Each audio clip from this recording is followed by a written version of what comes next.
Oke, siapa di sini yang suka banget bubur sumsum? Pasti banyak banget ya, apalagi kalau lagi hujan atau pengen camilan yang hangat dan lembut. Bubur sumsum itu memang comfort food sejuta umat. Dari anak kecil sampai orang tua pasti suka. Rasanya yang gurih, manis, dan teksturnya yang lembut bikin nagih banget. Aku juga. Apalagi kalau teksturnya itu super lembut, lumer di mulut. Kadang ada yang bikin bubur sumsum tapi hasilnya masih agak kasar atau menggumpal. Padahal kuncinya ada di cara masak dan pemilihan bahan. Nah, di video ini aku bakal kasih tahu step by step biar hasilnya benar-benar halus dan creamy. Nah, hari ini aku mau share rahasia resep bubur sumsum super lembut yang gampang banget kamu coba di rumah. Nggak perlu alat khusus, cukup pakai peralatan dapur biasa aja. Pertama, bahan-bahannya simple banget dan pastinya mudah ditemukan di warung atau supermarket terdekat.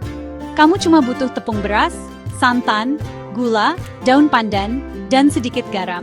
Kalau mau lebih wangi, bisa juga tambahin vanili bubuk. Tapi ini opsional aja ya. Pastikan santan yang dipakai segar supaya rasa buburnya makin gurih dan harum. Kunci utama biar hasilnya super lembut adalah kualitas tepung beras dan cara mengaduknya. Pilih tepung beras yang halus, jangan yang menggumpal. Kalau perlu, ayak dulu tepungnya sebelum dipakai, supaya hasilnya benar-benar mulus. Jadi, aku mulai dengan melarutkan 100 gram tepung beras ke dalam 400 ml santan cair. Aduk rata sampai nggak ada yang bergerindil. Proses ini penting banget, jangan buru-buru, pastikan adonan benar-benar halus sebelum dimasak. Kalau masih ada gumpalan, bisa disaring dulu pakai saringan halus. Tambahin sejumput garam biar rasanya makin gurih. Garam ini bikin rasa bubur sumsum jadi balance, nggak cuma manis aja. Kalau suka, bisa juga tambahin sedikit gula pasir ke adonan. Tapi aku lebih suka manisnya dari kuah gula merah aja. Nah, sekarang panaskan 600 ml santan bersama 2 lembar daun pandan. Daun pandan ini bikin aroma bubur sumsum jadi wangi banget, khas banget Indonesia.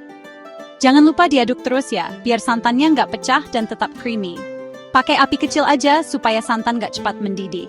Kalau santan udah mulai hangat, kecilkan api dan tuang larutan tepung beras tadi, sambil tetap diaduk pelan-pelan. Jangan langsung tuang semua, tuang sedikit demi sedikit sambil diaduk supaya adonan nggak menggumpal. Ini penting banget. Aduk terus sampai adonan mulai mengental dan meletup-letup. Proses ini biasanya butuh waktu sekitar 10-15 menit, jadi sabar ya.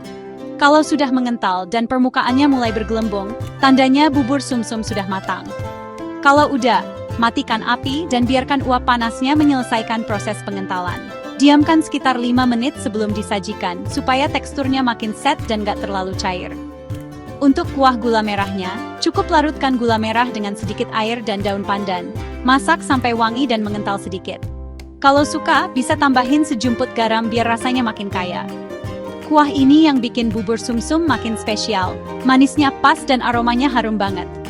Sekarang, sajikan bubur sumsum di mangkuk, siram dengan kuah gula merah. Lihat deh, teksturnya halus banget, kayak awan.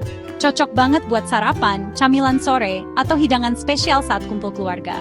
Tips terakhir, jangan buru-buru masak dengan api besar. Sabar aja, hasilnya dijamin lembut maksimal. Kalau mau lebih praktis, bisa juga pakai whisk saat mengaduk supaya adonan makin halus. Gampang kan? Coba deh di rumah dan siap-siap. Satu panci nggak akan cukup. Apalagi kalau dimakan rame-rame, pasti langsung habis. Jangan lupa, resep ini juga cocok buat jualan loh, karena hasilnya lembut dan enak banget. Jangan lupa like dan subscribe buat resep seru lainnya. Kalau ada pertanyaan atau request resep, tulis di kolom komentar ya. Sampai jumpa di video selanjutnya. Semoga berhasil dan selamat mencoba.